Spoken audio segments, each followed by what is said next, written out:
Alors c'est un test qui effectivement a été annoncé dans un communiqué du ministère de la Défense nationale nord-coréen. Ils indiquent avoir testé le système d'armement nucléaire sous-marin. Donc c'est un système qui est connu, qui s'appelle Hail, ça veut dire tsunami en coréen. C'est un système qui avait déjà été annoncé officiellement par la Corée du Nord en mars 2023. Et il s'agit en fait d'un drone sous-marin nucléaire, d'attaque nucléaire. Donc ce drone pourrait provoquer un tsunami nucléaire, selon la Corée du Nord, en faisant détonner une charge sous-marine.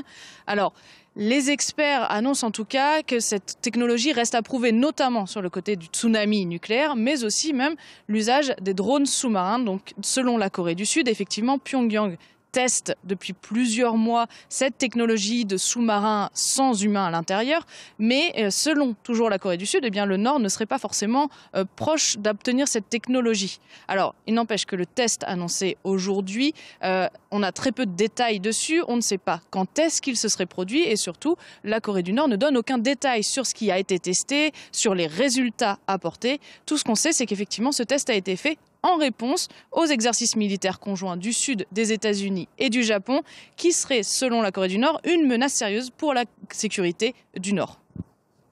Chloé, comment expliquer que Kim Jong-un multiplie les déclarations fracassantes ces dernières semaines ? Alors, il multiplie les déclarations et les actes. On l'a déjà vu en début janvier avec ces tirs qui se sont produits à la frontière maritime entre le nord et le sud, à l'ouest des deux pays, qui ont duré pendant 3 jours. En fait, cette augmentation des tensions, elle se fait aussi depuis fin décembre, quand Kim Jong-un a annoncé que, selon lui, la réconciliation avec la Corée du Sud ne devait plus être un objectif pour le Nord.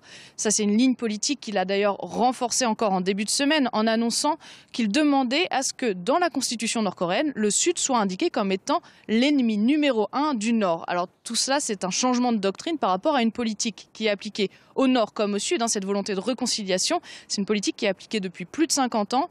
Et pourquoi maintenant ce regain de tension ? Il y a sans doute une question notamment de calendrier, puisque le Sud va avoir ses élections parlementaires en avril et surtout les États-Unis, il va y avoir l'élection présidentielle en novembre et il est très probable que par ses actions et par ses provocations militaires, Pyongyang espère jouer un rôle et peser sur ces 2 élections. Merci Chloé, vous étiez en direct de Séoul.